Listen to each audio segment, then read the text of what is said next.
Hello, this is my visual text reflection for week 4. And I wanted to start off by talking about video number 1, which was about the Scottsboro Boys, and it was called The Scottsboro Boys, An American Tragedy. And I wanted to start off with a quote by Goodman that said, "Their lives are in fact a complete violation of the ideals of segregation, but the second they accuse a black man of rape, at least for an instant, they become pure white women." And I wanted to relate that to Marcus Garvey and the Universal Negro Improvement Association, because I think it relates to the fact that no matter how innocent or just not in the wrong black men were, they were always treated as less than a white person, especially a woman, if there were any remote concerns stated by that white person. And Garvey quotes that, "Nowhere in the world, with few exceptions, are black men accorded equal treatment with white men, although in the same situation and circumstances, but on the contrary, are discriminated against and denied the common rights due to human beings for no other reason than their race and color."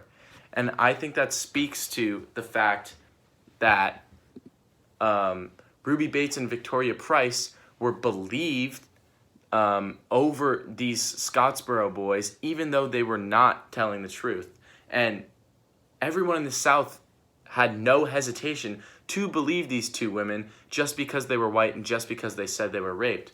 Obviously, the Scottsboro boys did not get convicted and put in prison after a long list of trials and conflicts and mistreatment and stuff like that. But I just thought that spoke to Garvey's point about unequal treatment of blacks as compared to whites.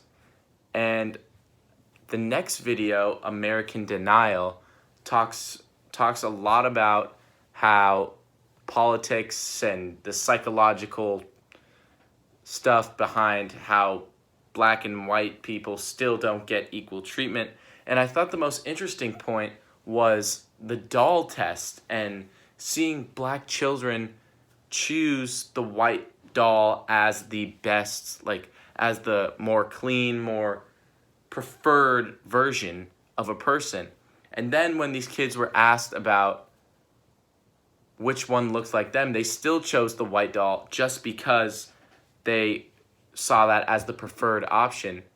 And I thought that related to Langston Hughes and the Harlem Renaissance, when Hughes said, "So I'm ashamed for the black poet who says, 'I want to be a poet, but not a Negro poet,' as though his own racial world were not as interesting as any other world."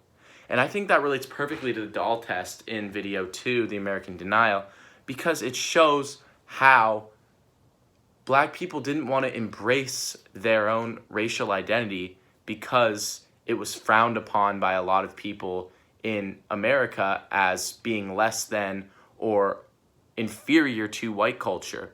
And I think that plays into what Hughes is saying about the poets, in that poets wanted to express themselves fully and be looked at as a positive influence on their communities, but black poets didn't think that they had that influence because of their race.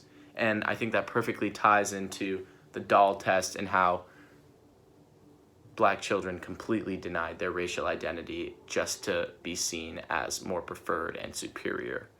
So that's my visual text reflection. Thank you for watching.